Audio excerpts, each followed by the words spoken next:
Nous aussi on va faire de la MSR. Salut tout le monde, aujourd'hui on va s'occuper de plusieurs de collections. Oui. Salut. Tu peux dire bonjour aux gens. Voilà. On se débarrasse un peu de nos bêtises. On a plusieurs choses à voir, comme les semaines précédentes, on va avoir regardé 4 collections au total. D'accord. On est parti? On y va. Alors on va commencer par... laquelle tu veux commencer? Oh, je te laisse libre choix. Vas-y. Bon, on va commencer par Tintin.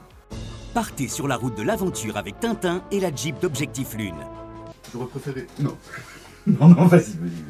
Vas-y. Alors Tintin, il n'y a pas grand chose à dire, si ce n'est qu'on a commencé ici à mettre une petite pièce avec 4 petites vis. Je vous la remontre mieux, j'ai été bête, j'ai fait trop vite cette pièce-ci. Ce sera pour mettre la roue de secours. Et à l'intérieur, on a mis un renfort de passage de roue. Enfin voilà, je le montre même pas, c'est pas très intéressant. Par contre, là, vous pouvez constater un petit peu la taille du bordel. J'ai mis sur le châssis. Alors, c'est pas encore à faire, mais bon, je l'ai rangé comme ça, ce que je préférais. Et finalement, ce qui me plaît dans cette collection, alors c'est pas du tout l'envoi des pièces parce que c'est un peu galère, mais ce qui me plaît, c'est la taille finalement, parce qu'elle n'est pas si grande que ça. Oui. C'est du 1/8. Bon, effectivement, après c'est une Jeep, hein, mais je la voyais peut-être un peu plus grande par rapport à d'autres trucs. Faut pas oublier non plus que c'est une voiture de dessin animé, de bande dessinée. Mais pour le coup, la taille, elle est vachement sympa. Et puis, je vois plus une collection de cette taille-là posée sur un meuble, tu vois. Oui, que les grandes. Plus qu'un truc du style le Faucon Millenium ou que sais-je, qui va te prendre une place pas possible. Je sais que j'ai pas mal de copains qui le finissent, là, le Faucon. Ça leur prend une table complète ou un truc, je sais plus. Donc voilà, ça c'est pas mal. Alors hop, je l'avais montré la dernière fois, on a toujours le petit, comment ça s'appelle, le petit tableau de bord et tout. On a effectivement aussi le capot, je l'ai pas mis là parce que voilà, non, mais dérangé. Mais donc voilà ce que ça donne à peu près. Nous sommes ici au numéro 107, il ne reste plus que 13 numéros dans ce cas-là. Et on finit cette collection vers le 20 juillet prochain, pardon. D'accord. J'ai hâte de la finir parce que j'en peux plus. Qu'est-ce que j'allais te demander Dépêche-toi, c'est un peu lourd. Oui, pardon. Le système électrique et tout ça est en place là? Alors, le système électrique... J'ai oublié de te montrer alors. Mais... Non mais... Tu pouvais pas demander après. Alors, le système électrique, voyons. Ah oui. On a quelques petites choses ici. D'accord. On a effectivement, je te montre, ici, on va avoir une LED pour éclairer donc, le tableau de bord, j'en parlais tout à l'heure. Voilà. Et on a une sortie ici, c'est une LED également, qui se trouve ici comme ça. Je sais pas encore pourquoi ils nous ont dit, quand on l'a eu, de la ranger sous la boîte à gants, on va dire. On va dire c'est une boîte à gants qui se trouve ici. Avec la petite poignée pour l'ouvrir et tout. À quoi ça va servir? Je sais pas. Donc on a l'avant, mais on n'a pas l'arrière. Par contre, on a pour les feux, enfin on a pour les feux aussi logiquement. Mais là, c'est pas du tout là. C'est ici. Hop, vous voyez les deux fils qui se trouvent. Je les ai paumés. Ils se trouvent là, les deux petits fils. Je sais pas si vous les voyez, là, les deux petits câbles, pardon, pas fils. Donc ça, ce sera pour l'avant. C'est déjà mis dedans. On voit ici, oh là, je sais pas si ça va se voir. Ici, on voit les petites LED qui sont à l'intérieur. Je vous montre un petit peu, je sais pas si vous verrez. Je te montre aussi, tu vois. Ouais, je vois ça. C'est inséré dedans depuis quelques temps déjà maintenant. D'accord. Donc on a l'avant, et puis il nous restera l'arrière, mais c'est une très bonne question, parce que je ne sais pas vous, je voudrais bien d'ailleurs que vous nous disiez en commentaire, je suis pas sûr de mettre le branchement. Ah bon? Bah non, c'est une voiture de BD où on s'en fout que les phares s'allument. Oh. Non? Moi perso je m'en fous. Donc je suis pas sûr de faire le branchement. En plus, j'ai envie de te dire, regarde, alors, je vous montre après, promis. T'as vu le système, il faut tout défaire pour mettre des piles dans la... Ah c'est là que ça va? Voilà, ça va dans la batterie en fait, il y a des piles qui vont dans la batterie, je ne sais plus quelle sorte de pile, mais il faut défaire au tournevis et tout. Bon après c'est qu'un tour de tournevis, hein, mais... Ah ouais, je brancherai hein, les câbles et tout, je verrai plus tard. Après, tu les allumes ou pas? Ouais, je les allume pas, c'est pareil. Ouais, mais tu vois, comme après, je me connais et je risque d'oublier qu'il y a des piles dedans, je voudrais pas que ça coule. Tiens. Donc, souvent, tu sais, dans les trucs... par exemple, j'ai des Hot Toys aussi, d'Iron Man, par exemple, les mains s'allument, les yeux s'allument. J'avais oublié un coup les piles dedans. Et ça a commencé à couler un petit peu. Heureusement, pas trop, mais un petit peu quand même. Donc attention à ça quand on est collectionneur, c'est super important. Avec ses phares lumineux, ses pièces articulées et ses personnages cultes. Qu'est-ce qu'on regarde maintenant? R8, Batman ou DS? Allez, R8, allons-y. Bon, très bien, ça m'arrange parce que je l'ai sous la main et j'ai un petit truc à vous dire. Je trouve ça complètement stupide. Ah bon? C'est Altaïa. Alors attendez. Hop. Cette semaine, on n'avait pas grand chose à faire si ce n'est mettre une roue. Parce qu'on a eu une roue dans le numéro 34. Le seul problème, c'est que je trouvais que mettre une seule roue, parce qu'on n'a pas l'autre, c'était un peu tout entre eux. Je voulais pas tout, tu vois, comment on dit ça, bousiller, enfin, tu sais, mettre en. Que ce soit tordu, on va dire, entre guillemets. Les suspensions et tout, ça me. Donc, j'ai fait mon rebelle, j'ai mis les deux roues. Parce que j'avais acheté, c'était un numéro 2 ou numéro 3, c'était une roue. Donc j'en avais déjà acheté une. Voilà, quoi. Alors effectivement, alors je vous remontre la bête, pour l'instant c'est évidemment l'arrière, on ne cesse de le dire, le moteur est à l'arrière. Donc là on a mis cette roue là, c'est la roue gauche, arrière gauche, et moi j'ai mis celle-là.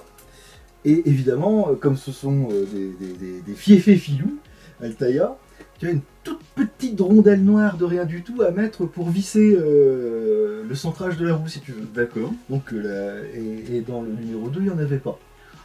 Oh. Voilà. Donc ce qui s'est passé c'est que j'ai mis une vis chapeautée.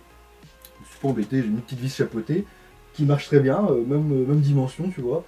Et donc ça prend appui dessus. J'ai les deux roues. Ouais, ça prend appui dessus, ça tourne, ça roule. Ah bah oui. Impeccable.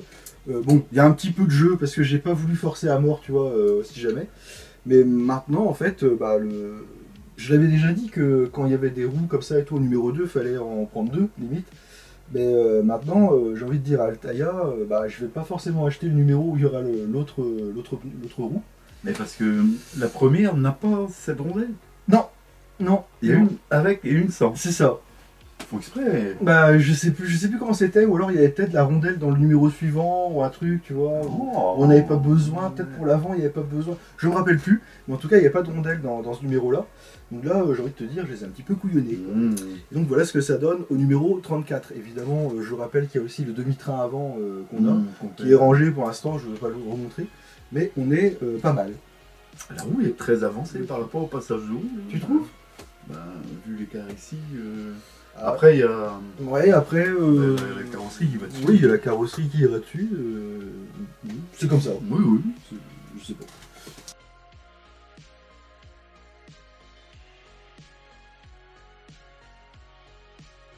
Qu'est-ce qu'on fait, DS ou Batman? Allez, on part sur Batman. On part sur Batman. Ouais. On part sur Batman. Assemblez chaque semaine les pièces de votre modèle spectaculaire, entièrement articulé et équipé de tous ses accessoires. Oh, tu me fais peur avec ton truc. Alors là, c'est une grosse pièce, on va être comme des couillons, on va essayer de montrer ça. Je vais vous basculer comme ceci. Vous voyez, c'est une fourche. Je sais pas si vous voyez bien, il y a des deux côtés. C'est en fait la fourche. Je sais pas si on la voit, si je mets comme ça, si à peu près. Tu peux me dire si on la voit? On la devine. On la devine? Oui, on la devine. Est-ce qu'on voit ma main? Oui, bon, on la voit. Oui, on la voit. Alors, voilà, c'était cette grosse pièce avec ceci. Parce qu'ici, tu vois, ça bouge, logiquement ça bouge plus. Ça monte et ça descend. Ça monte et ça descend brièvement, on va dire. Là, ça le fait plus, je sais pas pourquoi. Et donc, on a eu cette pièce qui, effectivement, va prendre le Batman sous les épaules pour pouvoir le stabiliser, le garder. Donc, pas grand chose à dire pour Batman, si ce n'est qu'on a quasiment, je pense, même fini la base, enfin. Au numéro 112, on a commencé la base au numéro 89, donc t'imagines le nombre de semaines, mois qu'on a passé là-dessus. Donc je suis bien content de l'avoir fini. Et comme d'habitude, là je vous le montre comme ça et tout. Hop, vous ferez gaffe parce qu'il y a des, vous savez, il y a des petits fils, il ne faut pas les arracher, donc faites vachement gaffe là-dessus. Mais voilà. Pour être tout à fait complet là-dessus, je m'attendais à ce que ce soit pris sous les cuisses, un peu comme les stands de Hot Toys. Et en fait, là, c'est vraiment carrément sous les bras. Sous les aisselles. Ouais, donc je pense que ça peut être pas mal aussi. Au moins, il bougera. Là, vraiment, il bougera pas. Il faudra faire en sorte que les jambes ne glissent pas ou ne ripent pas sur la dite base. ASMR. Ah. Ça te fait du bien à tes petites oreilles? Oh, tu peux pas savoir. Comment? Il ne nous reste plus qu'à prendre la dernière collection. Déjà, c'est l'ADS 19 de 1956. La semaine dernière, nous avons eu l'aile avant droite, si je dis pas de bêtises. Hop. Et cette semaine, nous avons eu la première, attention, ASMR.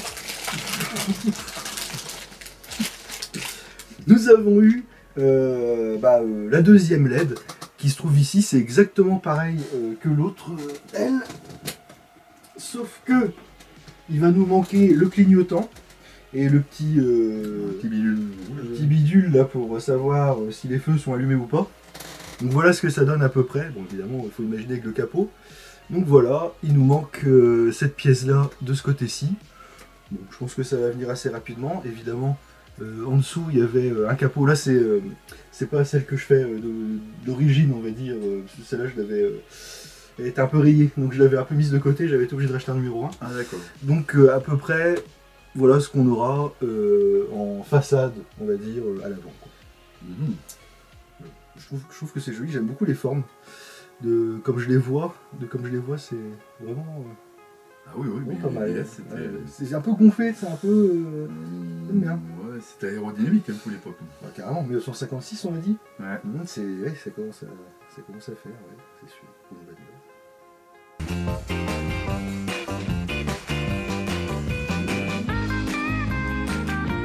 On a fait un petit peu le tour. Jean, que toi t'es toujours sur plus la R8, tu me disais, la Jeep de Tintin dans les 4 collections qu'on voit toutes les semaines. Pour le moment, oui. La DS, la DS pour l'instant on n'a pas grand chose. Bah voilà. Donc, loin des yeux. Loin des pieds.